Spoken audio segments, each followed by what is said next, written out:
every time there's a musician, are you a musician, Eddie? I play some instruments, yeah. I always tell them the pre-show is sort of like a sound check. You're making sure everything is working. And if somebody happened to walk in during the sound check, they get to hear what you're playing. Okay. Okay, all three platforms have accepted and now we are officially in the pre-show. I'm going to reset the timer, and then I'll tell you when you're on the air, Frank, okay? Okay. And you know what to do. You hit the space bar. Spacebar on the keyboard, correct? On the keyboard, yeah. Okay. All right, are you ready, Frank? Yep. I'll tell you when you're on the air. Got the link? Oh, good, good. Very good you said that, Terry. Let's stay in the pre-show now, and I'll give Terry the link. Boy, you said that like at 1/10 of a second before we went on the air. I'm quick to the trigger, Carmen, not a digger, then a pinpoint, I'm number one. But my score with the failures. Okay, Facebook is giving me the link right Bernie now. was the other person we had. Okay, I just thought of that. You're right. This friend of hers, Bernie. Well, I know him. I forgot about Yeah. Birdie. Okay. Right during the show, somebody hit his car out in front of here, and he had to get up and Terry, walk out. you now so have- Terry didn't miss a beat. We You just now- kept talking. You now have the link, Terry. You can tell all your friends to watch you on the air. Okay, let me just give me a Eddie, minute. should I send you the link? Sure. Give me your phone number that I can text it to. 716 Yeah. 472 4976. 716-472-4976. And okay.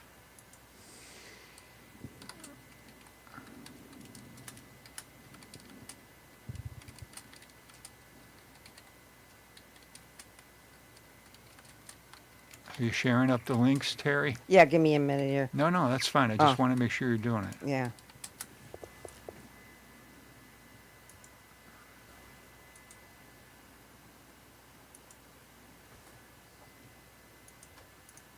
Okay, I'm going to send this to Eddie.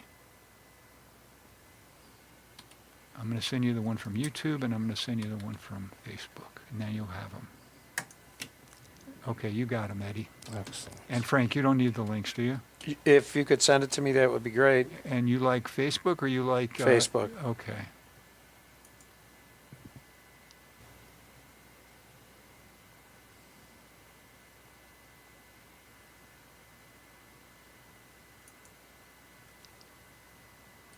I got a friend who is having a lot of trouble finding a job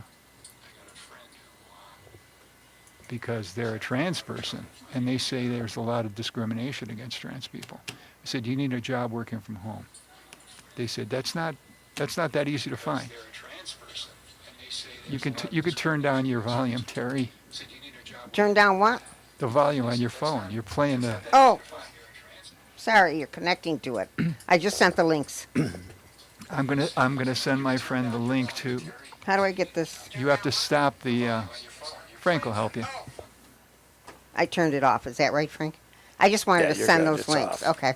Okay, good. So, All right, now we can start the official show. And I'll tell Frank when to hit the space bar. Okay.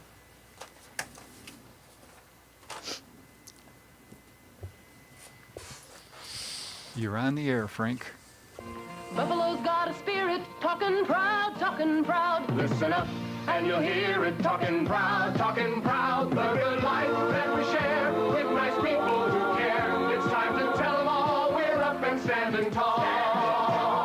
Buffalo's got a spirit, talking proud, talking proud. Listen up, and you'll hear it, talking proud, talking proud, talking proud, talking proud.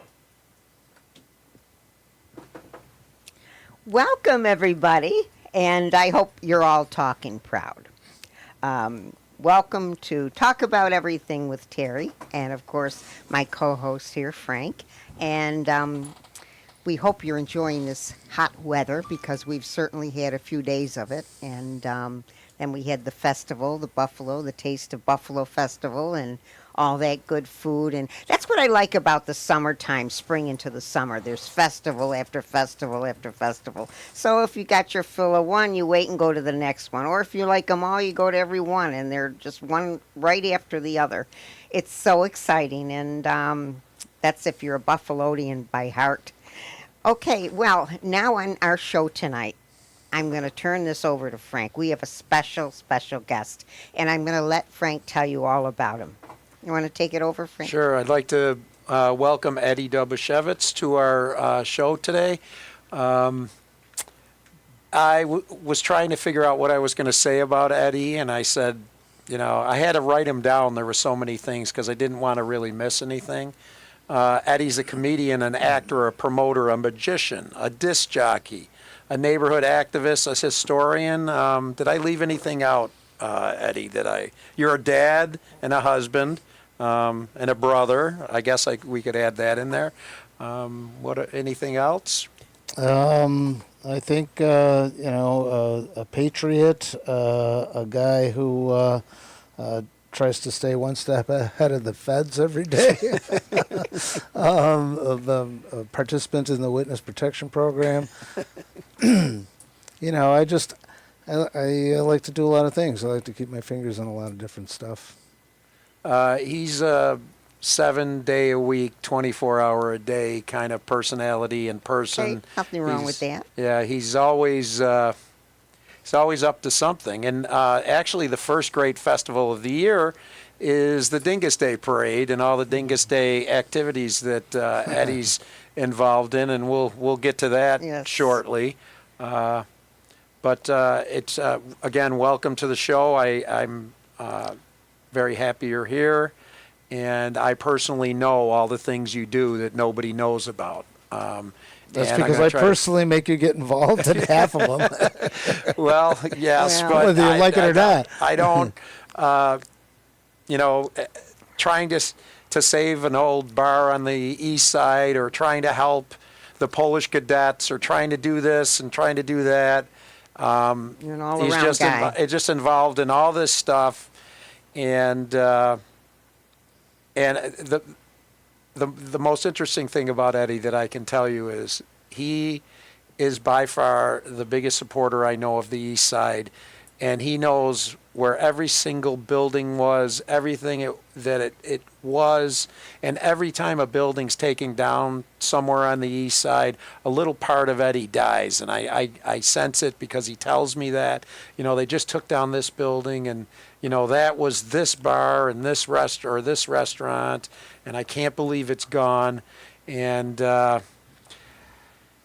I wish we could have put Eddy in charge of demolition at some point. That would have been nice. You're a true Buffalonian. Listen, it's not just the East Side. It's this entire area, whether it's the city of Buffalo or surrounding area. There are a million different stories that are to be told, and those stories give these places an identity. And I think that's the first. For a number of years, I had a bunch of comedy clubs in the area, and I used to bring in performers from all over the country, really from all over the world, but primarily, the United States, North America. And they would come here, and sometimes because we had a chain of places and we had probably like 3 weeks worth of work, sometimes people would come in for 2.5, 3 weeks, and there were days off.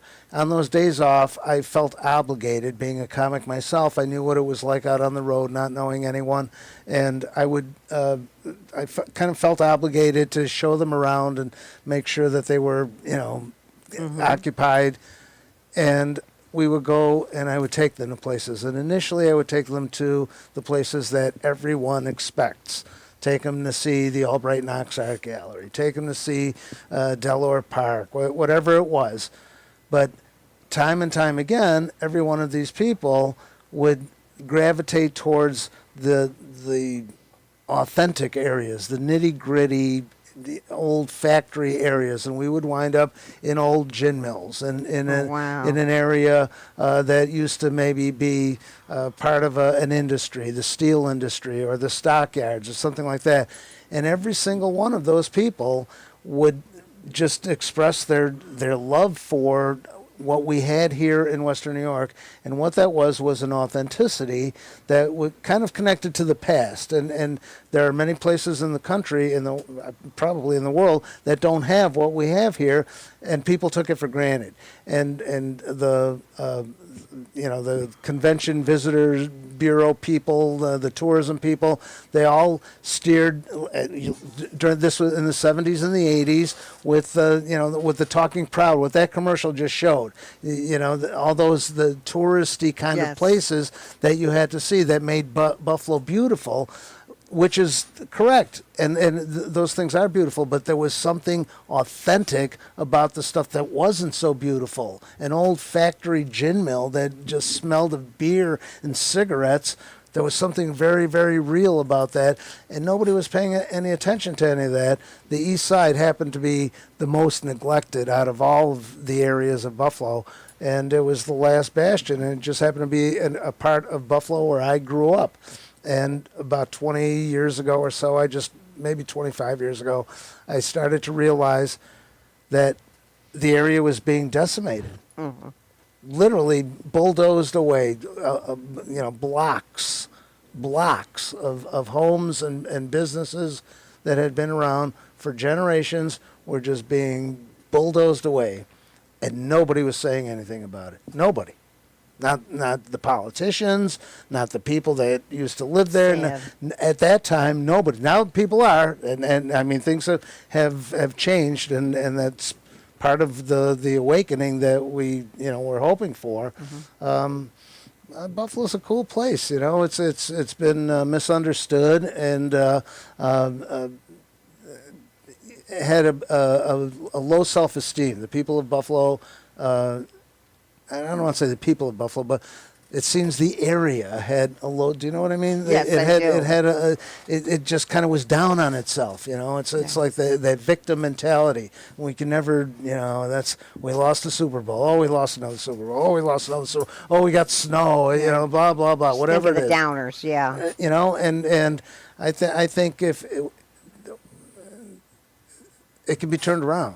See, that's what the Talking Proud commercial did. It got the people of Buffalo talking proud about the city that they live in and believe I in. agree. Listen, I was working in bars. I was a disc jockey in bars at that time, and I was playing that as in between songs. Oh, People, Eddie. everybody was into that whole Talking Proud thing. I have Talking Proud T-shirts, buttons, the whole 9 yards. We'll have to do a show with the buttons and T-shirts. It was a big sometime. deal. It was a big deal. So, and there's just a lot here. I love Buffalo, and I lived in California for a while, and wound up coming back, as many people do. I hear that. I hear a lot of that. People go and come back. There's something about this area. There's a real Midwestern kind of a mentality here. People are folksy and they want to help, and they're very kind to each other for the most part. I mean, obviously, the TV news people are going to, if it bleeds, it leads. They want to talk about the fights and the crime and the poverty. But I think that there's something more special about this area, and that's the people. I mean, if you've ever been here during a severe weather event, a snowstorm, you see people helping each other out everywhere, pushing people out of snowbanks, shoveling for neighbors. People here are kind, contrary to what the internet and the TV might tell you. My advice: shut off the TV. Shut off. Good idea. They're lying to you. Now, Eddie, growing up on the East Side, you pulled yourself up through a lot of tough things. I mean, you're growing up; it wasn't easy for you. And whatever you want to tell us about your growing up, where you went to school, and your family life. I grew up on the east side of Buffalo, as I mentioned. My parents met here. Post World War II, they were both born in Poland, although actually my mother, technically, I think, was born in what is now Ukraine. It was Poland back then. It's kind of on the border area, in that area where, like, Rzeszów, Poland is. And they didn't know each other in Europe. But post World War II, many people from that area of the world wound up migrating someplace else. My family had an option to go to, my mother's side, I should say, anyway, had an opportunity to be moved to Australia and or Brazil. And my grandmother wanted to come to the United States. And so there was a thing, and they had to wait for a very long time because they had a lot of kids. There were 7 children, and 2 of them were very, very young. Actually, 3 of them were very young. And so it was hard to find a sponsor for them to bring them someplace. And but my grandmother held out, and they eventually wound up through an intermediary, a socialite, a suffragette, I think she was, actually, from Philadelphia, from a very wealthy railroad family, wound up taking my family and a few other hard-to-place cases, and she interceded and wound up bringing them to Western New York. And so I grew up, and then my parents met, they got married, and I grew up on the east side of Buffalo and attended St. Stanislaus Grammar School, and and then wound up going to high school at Hutch Tech. And while I was at Hutch Tech, I managed to talk my way into a job at WYSL, which was a top 40 rock and roll kind of a station at the time. And that kind of steered me into the whole music end of it. So you were 17 years old doing a program manager of a. Well, when I first started, I wasn't a program manager. I was never a program manager, but I did become the music director there. Music director. Ironically, Harv Moore. I don't know. There was a guy, Harv Moore. The radio station was owned by Gordon McClendon. He was a media guy. He used to make some movies. He made a lot of B movies, and he owned some radio stations and broadcast affiliates around the country. So it was a McClendon station for a long time. Bob Howard, who was a radio guy, he had a big flagship station in Washington, D.C., and I can't remember the call letters. He wound up buying WYSL. Mm-hmm. He comes to Buffalo, and at that point, now I am the music director there because Don Burns, who got me into the station there, he wound up moving out west, and so I took his position. And he brought Harv Moore in. Bob Howard did. Harv Moore was part of a morning radio show a few years later. When he first got there, he wasn't. But he had worked with Bob Howard in Washington, D.C. for many years, and he made quite a name for himself there. So Howard brings him into Buffalo. And he gets wind that they got a 17-year-old kid that's the music director, and he kind of flipped out a little bit. He said, hey, we can't have that, in spite of the fact that I was breaking records. I mean, listen, we were we played Charlie Daniels. South's going to do it again. First station in the country. We were one of the first to play Supertramp. One of the first to play Supertramp. Listen, I have the gold records to prove it. I mean, we did a lot of really, really big things. Lou Reed, actually, Lou Reed wasn't. That wasn't me. Don did that, but because of Don's work with the RCA and Lou Reed, they treated us kindly when they came in. As a matter of fact, I'll give you a little story here. Lou Reed was in town once, and this was after Transformer, the album Transformer, Walk on the Wild Side became a big hit. And so they took us out to dinner, the RCA guys. We went to the Cloister on Delaware Avenue. Oh, my God. And Lou Reed Now I'm 17 years old, Terry. I'm 17 years old, and there I'm sitting next to what I'm considering like a rock god or an icon. It's Lou frickin' Reed, and he's sitting right here, and he was in a relationship with this trans woman at the time. Rachel, I think was I don't know, but I didn't even know she was trans. It was like, you know, she was just like a very handsome woman, you know what I mean?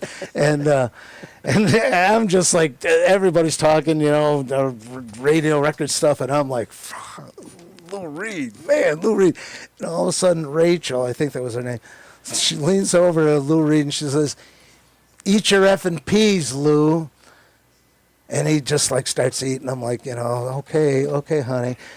And I'm like, I was like, at that point, it was like the Wizard of Oz, where the curtain got pulled back, and it wasn't, you know, the wizard wasn't a rock god. The wizard was like, you know, a pussy whip, you know, just a pussy whip guy. Man, yeah. Anyway, I don't know how I got there. Anyway, so.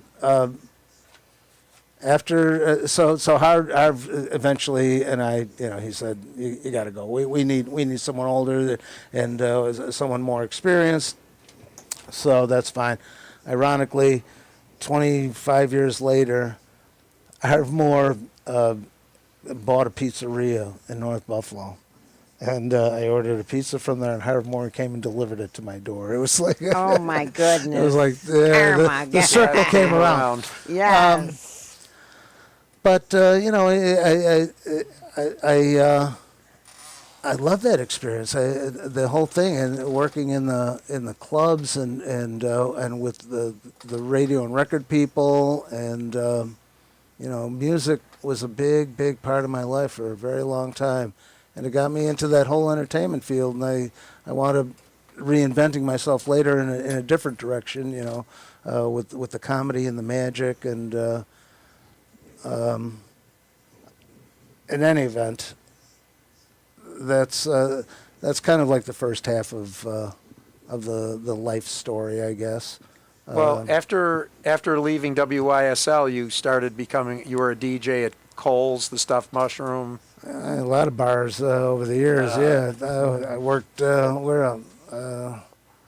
had little short gigs at Gable's, Mr. Goodbar. They're still around. He's played some of Some of them are. Stage One. I was there for a little while, not long. That was a little too far out for me. I was a city kid at that time.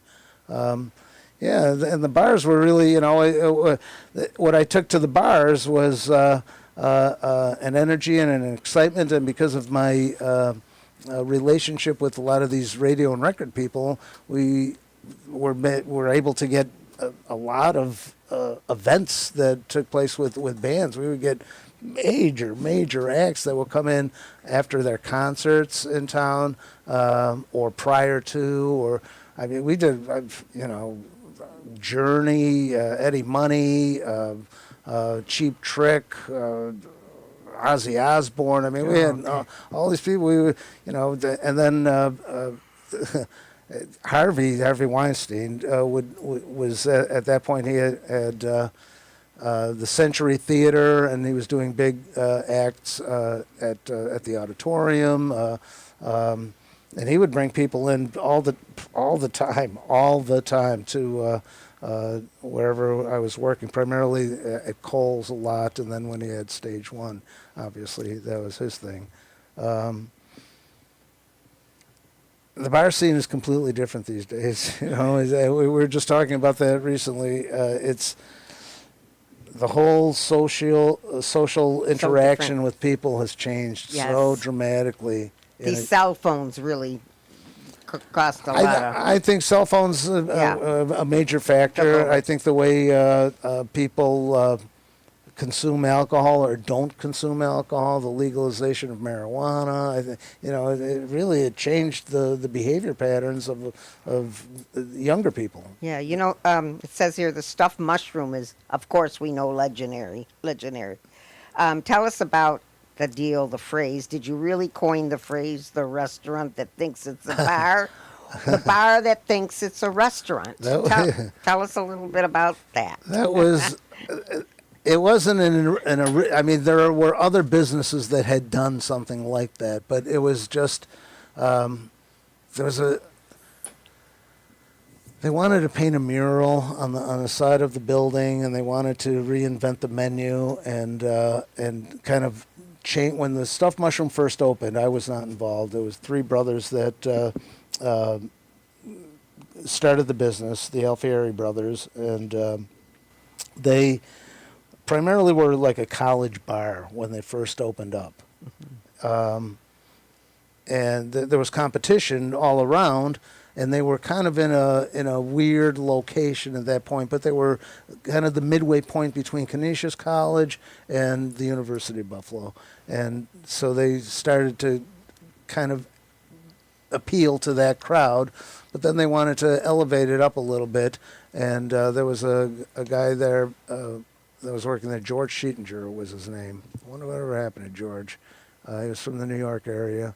And he went there back after school, and he was involved, and there was a big, kind of an argument, not an argument, but there were differing points of view on which direction to go in. Should it be a bar? Should it be a restaurant?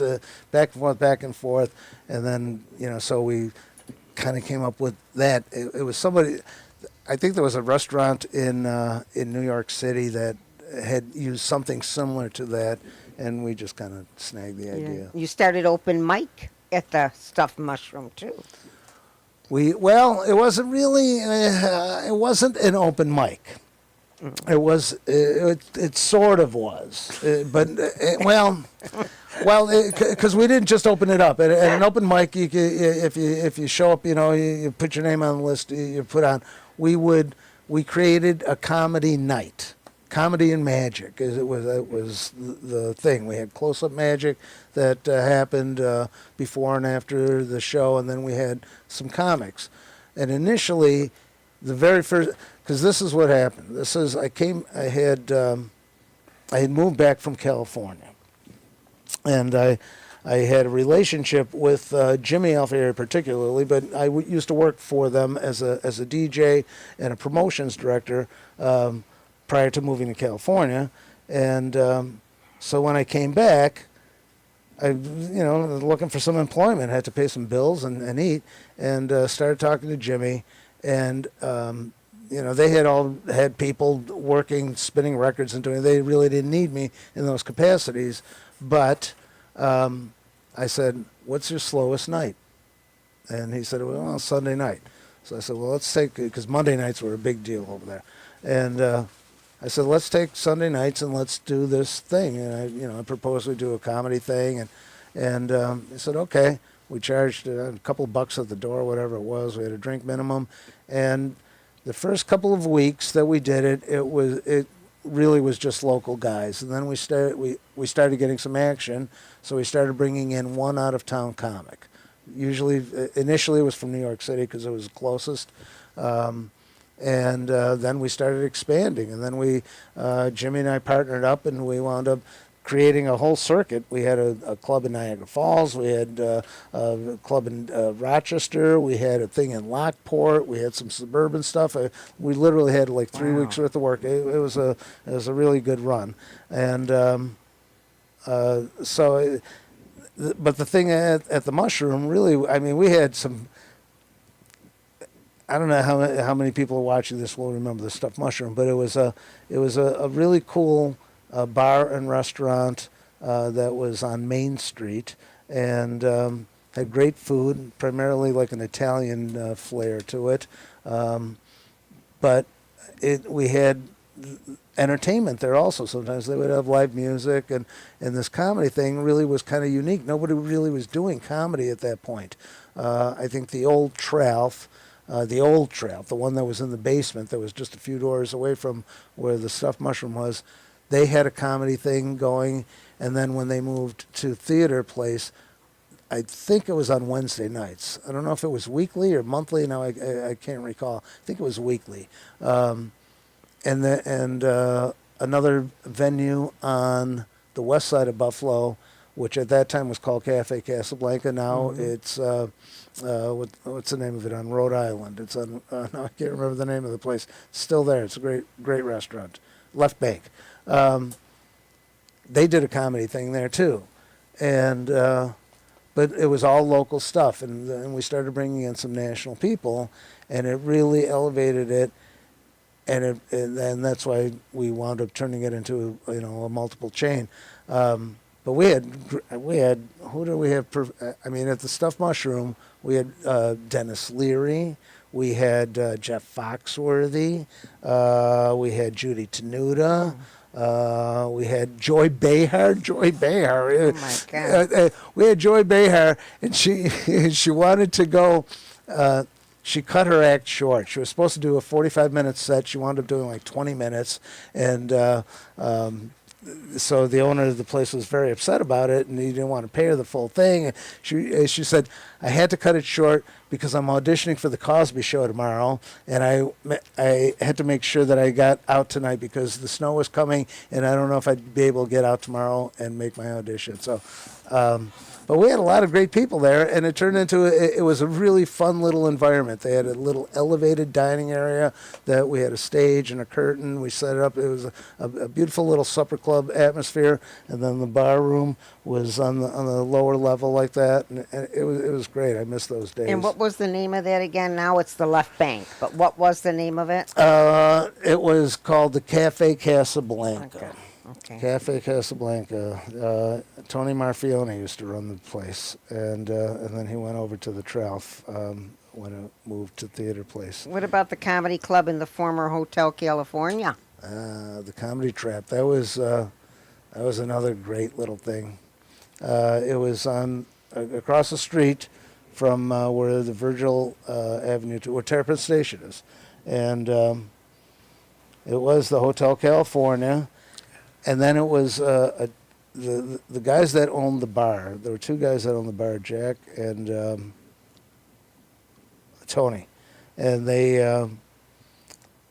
ran the bar. And there was a chain out of Canada that came in called the Yuck Yucks, and they turned it into a comedy club. This is when we were doing all our stuff. We were starting to. Sunday night had been going for a couple of years, and.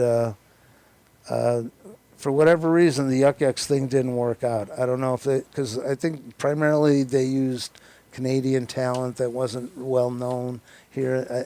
I'm not sure. Maybe it was a personality thing. I don't know. But for whatever reason, it didn't work out with them. And then the guys that owned that bar, which they initially it was a place called Club Soda. Yes. That was right after it was Hotel California. After Hotel Club California, Soda. these two, Tony and Jack, opened up Club Soda, but that wasn't working, so that they went the comedy route. Hotel California, that's where people waited in line for 2 hours to get in there. Just to get in. I remember waiting in line until I got the Hotel California key. Well, The green little key, and then I got to walk right in. One of the bouncers lived down the street from me, Fran. Thanks, Fran. He got me the key, and I didn't have to wait in line anymore. So I thought it was a big shot. But that place, you could do a movie about that place. It was wild in there, and the amount of people they packed in there, and the music, and just everything. It was so 70s. It was, Hurdle it was on Hurdle Avenue, and Hurdle Avenue has transformed so much since those days. Because back then, there were places, there was Hotel California. You had Gables down the street, Mulligan's. You had Mulligan's, and there were Mr. lines Tony's. to get into these places, and they were busy. But in between those places, you could shoot off a cannon and not hit anything. It was. Desolate. I don't want to say it was Yeah. a ghost town because it was still, there was active, and the residential community around it was still very dense and upscale. But compared to what it is today, you can't find a parking space on Hurdle on the weekends now. During weekdays, there's so many restaurants, and I know the restaurants come and go, but. Yeah, Hotel California. I did a magic show there once for the owner's daughter, like a birthday Now party. tell us about the magic, how you got interested and involved in magic. Well, since I was a kid, I was always fascinated. I mean, come on, weren't you fascinated by magic? I still am. Yeah, it's amazing stuff. You know, I went to the Forks Hotel one time to a wedding. The Forks Hotel was a place that was an old hotel and bar. It was located at the corner of Union and Broadway, right near where the Cheektowaga Town Hall is. And there was a guy by the name of Eddie Fector who was a real good card manipulator. He was a good close-up magician. He was great with cards and coins. He had really big hands. And he was in the Army. When he was in the Army, his gig was to teach GIs what to look out for in crooked card games and crooked crab games. That was his thing.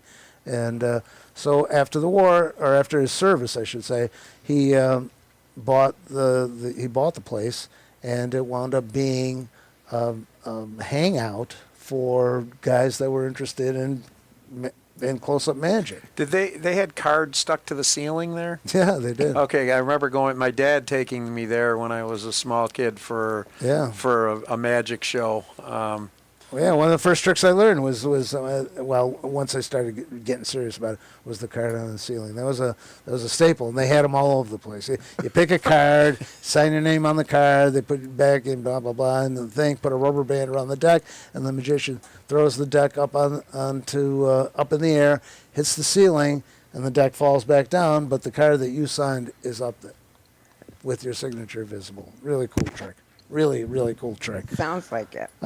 So anyway, I went to the Forks Hotel, and there was a magician, Billy Dunn, I think was his name, and he made a rabbit. He was behind the bar. I walked away kind of from where the wedding action was going on, and they had like a separate room with the wedding thing. And I walked over to the bar, and this guy started showing me the stuff, and he had a handkerchief, and he just pulled a rabbit out, a live rabbit. And I was blown away.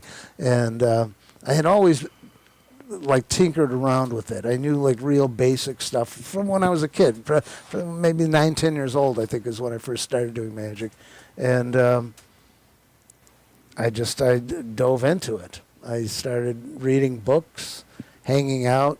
Went back to the Forks Hotel often, went to magic shops and hung out. Once they saw I was serious and not just some kid that was, looking to buy some gags, they started teaching me some stuff. And then I just started doing that. When I moved to California, that's what I did. I was a professional magician at Merlin McFly's in Santa Monica. It's still there. It was a cool place.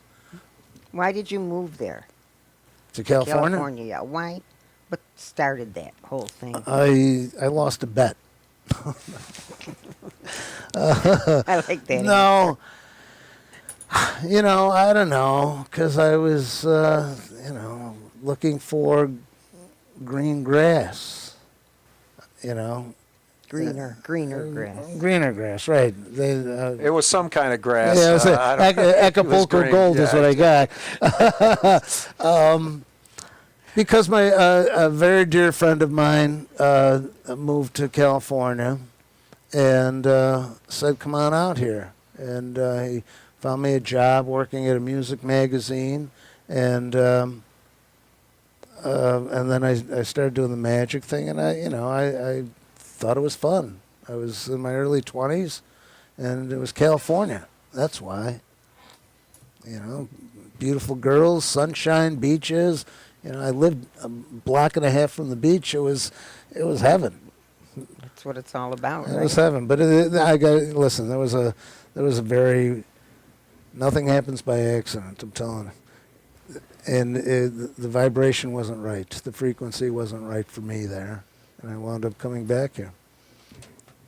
Well, tell us about your very good friend who you made while you were in California, who everyone listening to this has seen his most famous scene in Fast Times at Ridgemont High. It was Everybody knows his face, but I don't know if they know his name. But he was in a million other things. I remember seeing him in Friends.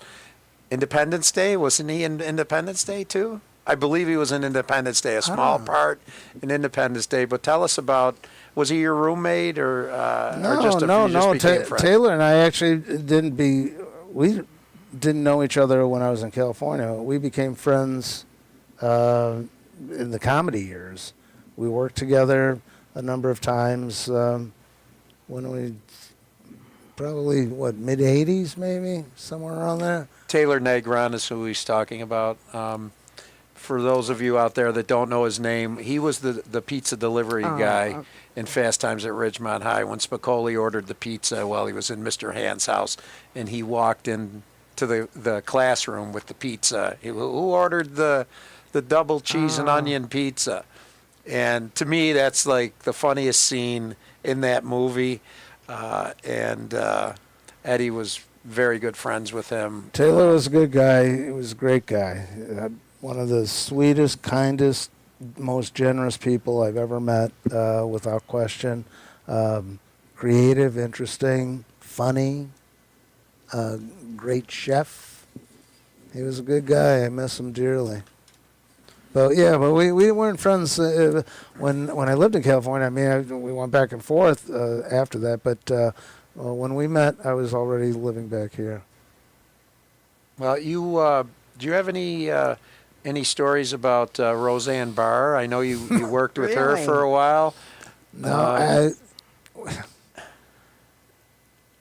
I actually, you know what? I wanted to bring Roseanne in.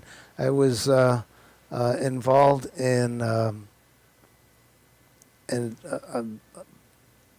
producing a show for the Variety Club of Western New York, or of Buffalo. And the Variety Club is an organization that works with disabled kids, Right. and it's an international organization. And they wanted to do some kind of an event, a live show, a variety show at Shays. Mhm. And we wanted to bring Roseanne. I wanted to bring in Roseanne real bad, and I got outvoted. And they wound up bringing in Yakov Smirnoff instead. And then, literally, and I knew she was destined for this.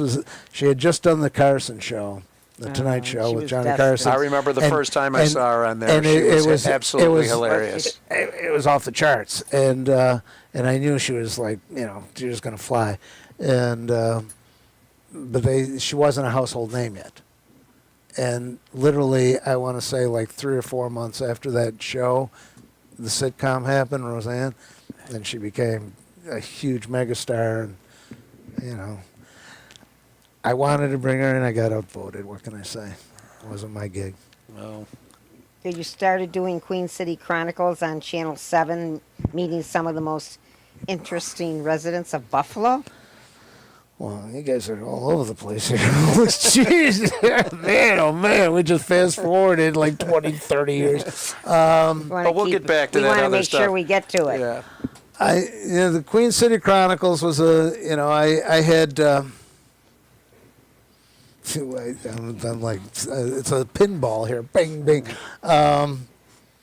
Queen City Chronicles was a series of short vignettes, I guess, little feature stories that I did on Channel 7, the ABC affiliate here in Buffalo.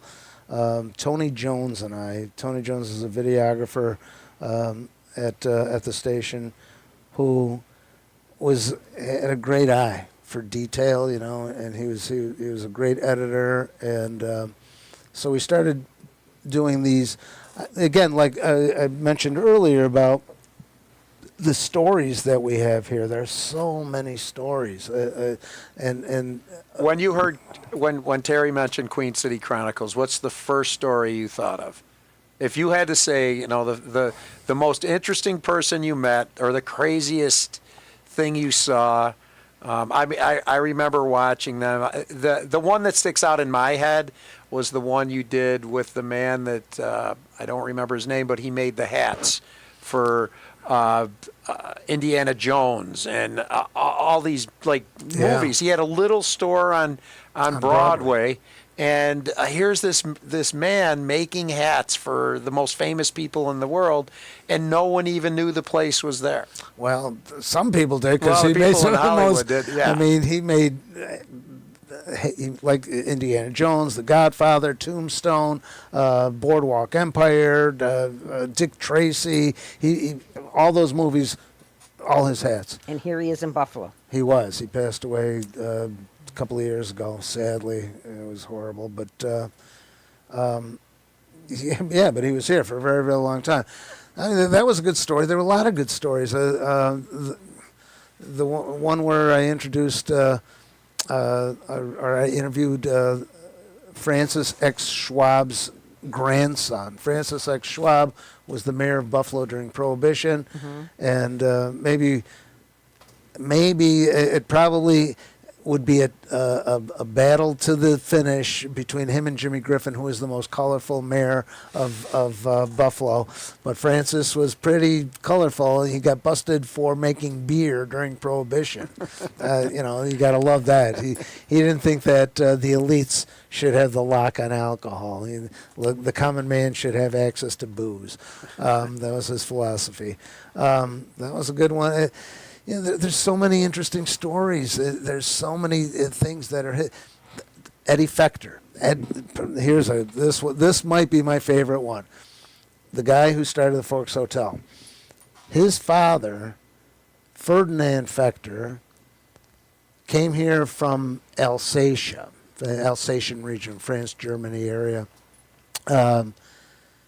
He wound up buying or building a bar, opening up a bar because he knew that the Chevy was building a plant on Delavan Avenue, and so he created a bar right across the street because he knew there would be factory workers and they'd be drinking, they'd be cashing checks, they'd be eating, and then shortly after they opened the plant and he opened this bar, Prohibition happened, and so he had to turn it into an illegal kind of a situation. He was making booze upstairs, and they called it a soda bar.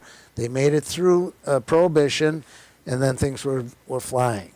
He used to cash checks weekly, and the word got out that he, on whatever day it was, Wednesday, Tuesday, whatever payday was, that he would have money. And they also knew that he had a gun, that he carried a gun. There were some guys that called themselves the Blue Ribbon Gang, and they wound up ambushing him. So he pulled in, and they surrounded him, and they knew that he had a gun. So before he could reach into the glove compartment to get the gun, they shot him immediately, took the money, and ran. Eddie Fector was his son. Eddie Fector, I think, was 11 or 12 years old at the time, saw that happen. And he was throwing bottles at these guys. He couldn't chase them. They were in a car, and they got away. The father wound up going to Meyer Memorial Hospital and wound up dying there. Oh. They didn't know who did it for, I want to say it was like a year, maybe 2 years. Every lead that they had for this crime came up cold. They didn't know what was going on.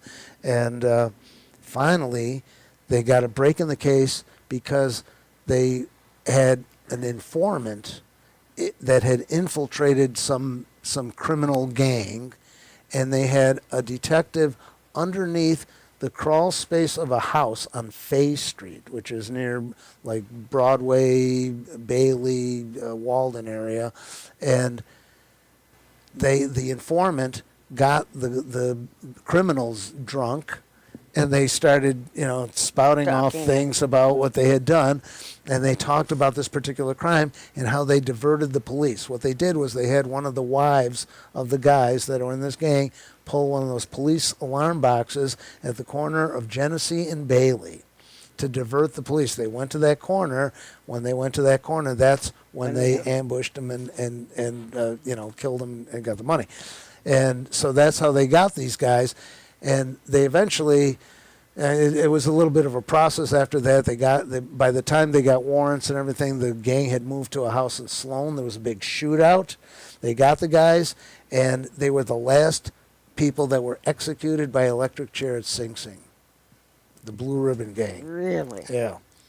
Yeah, that one was, and how I found that story was I was at a party talking to a girl that was related. Her uncle was Eddie Fechter's nephew, I believe it was. Was that the connection? He was an older gentleman at the time, so I think it was his nephew, and he wound up. That's why I interviewed for the story. And then we had this was written up in crime journals and tabloid magazines and all that. This happened in the 40s, I guess, probably. Yeah, late 30s, early 40s.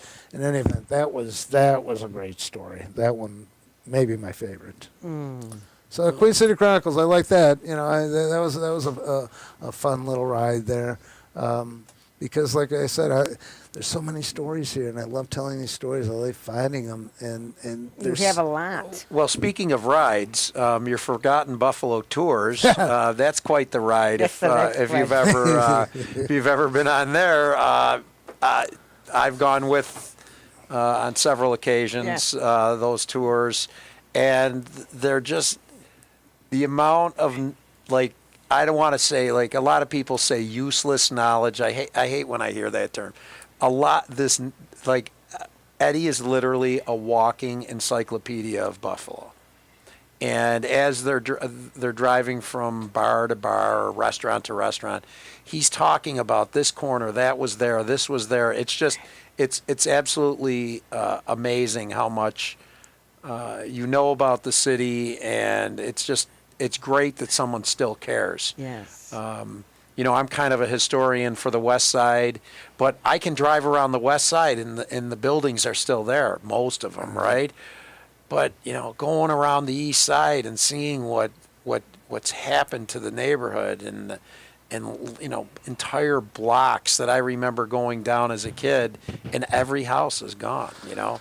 But tell us about the Forgotten Buffalo Tours, and, you know, your Christmas tours. Those are pretty wild. And I mean, the whole Forgotten Buffalo thing really kind of happened simultaneously with the Dingus Day project.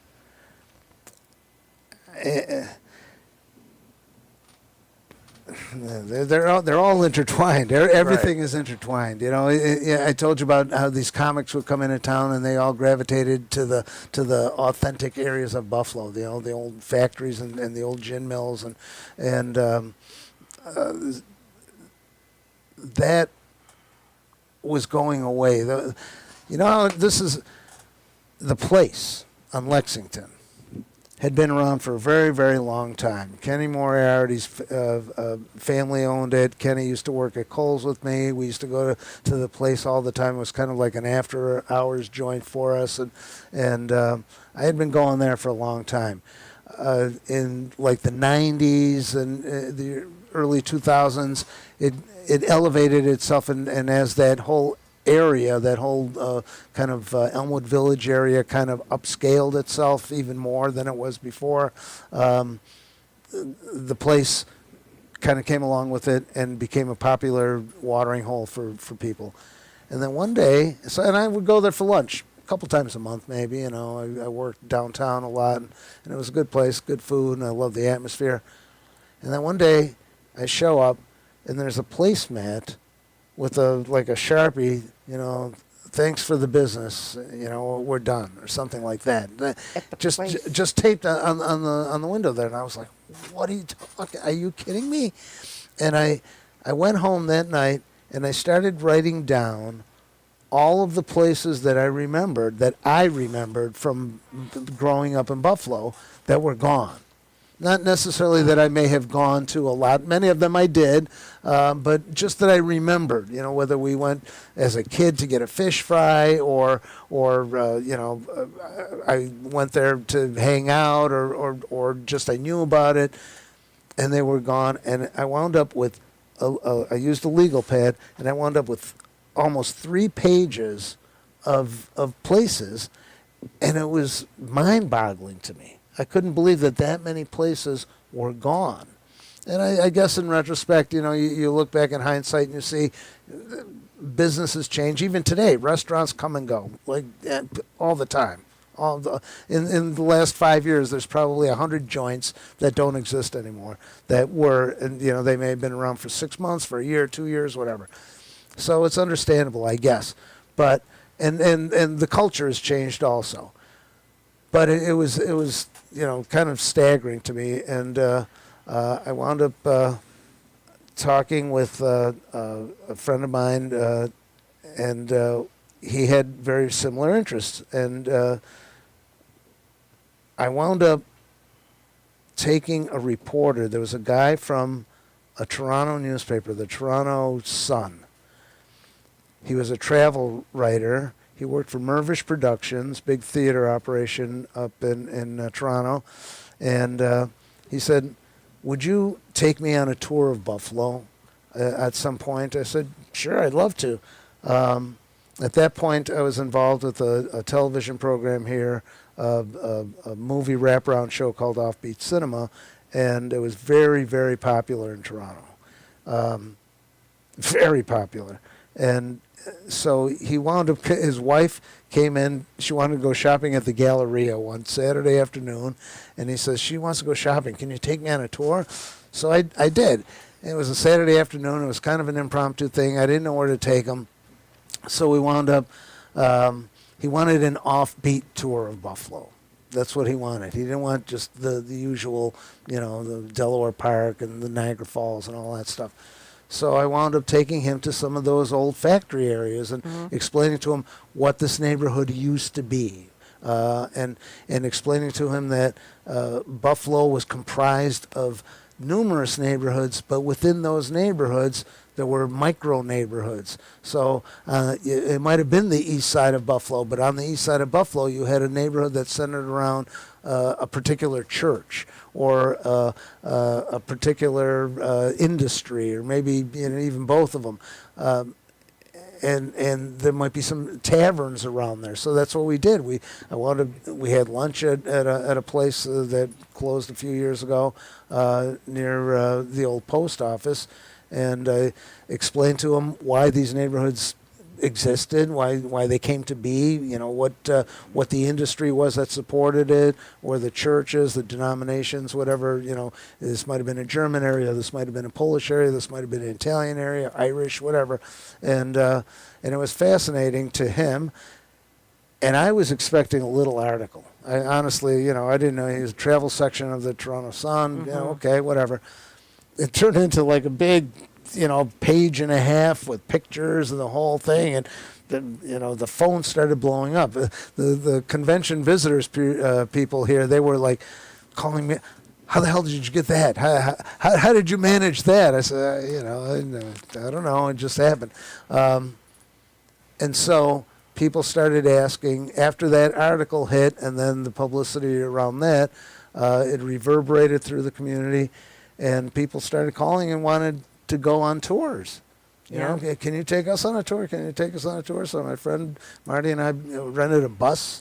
A school bus, yellow school bus. People, Christmas time, they're just fun. You go from little, unknown places that no one out of the neighborhood knows about, and the people behind the bar are so colorful.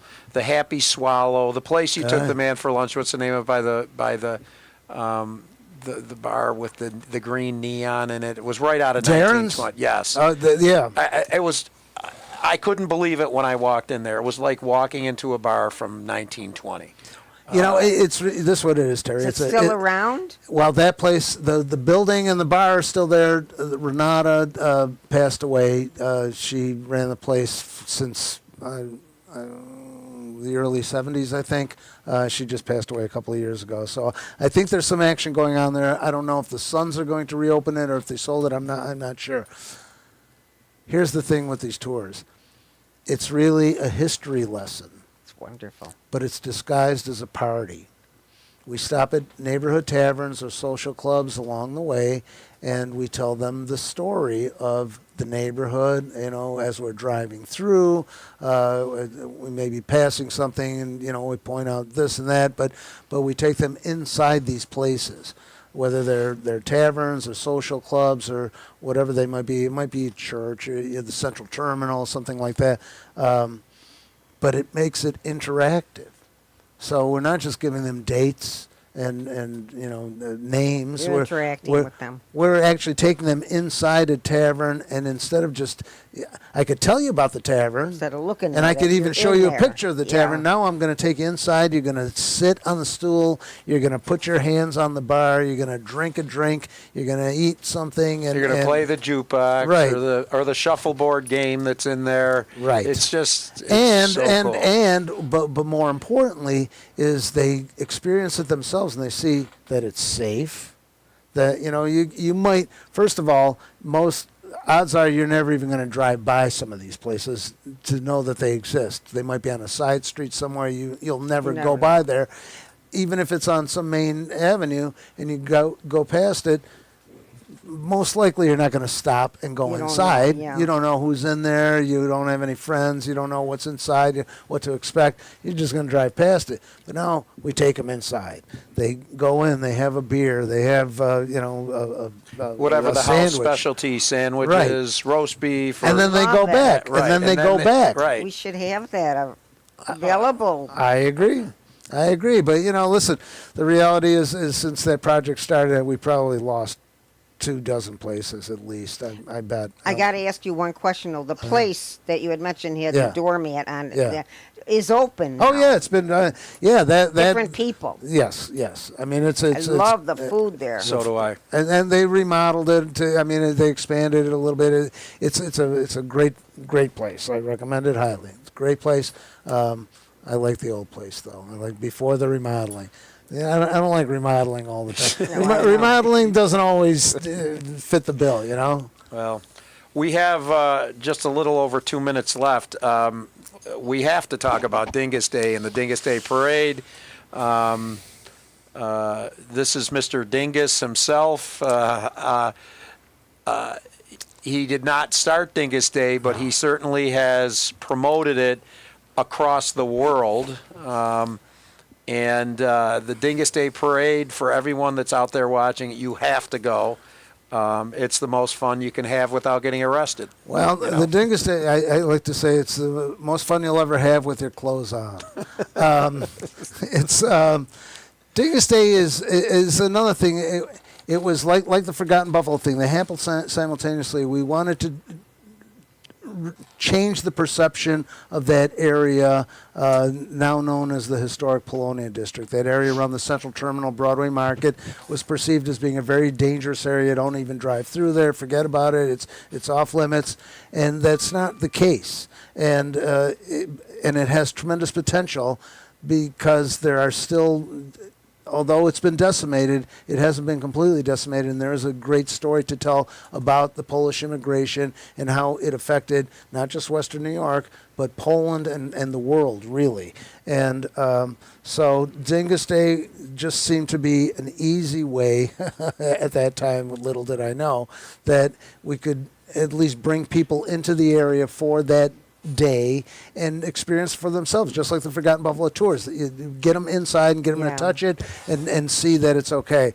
And it grew since then. Excuse me, Yes. we are running out of time. Yes. But I do have to ask you, we'd love to have you come back. Okay. And tell us some more, because this is unbelievable information and historic of Buffalo. What we got here, we got a charm, I a jewel. agree. I agree. We do.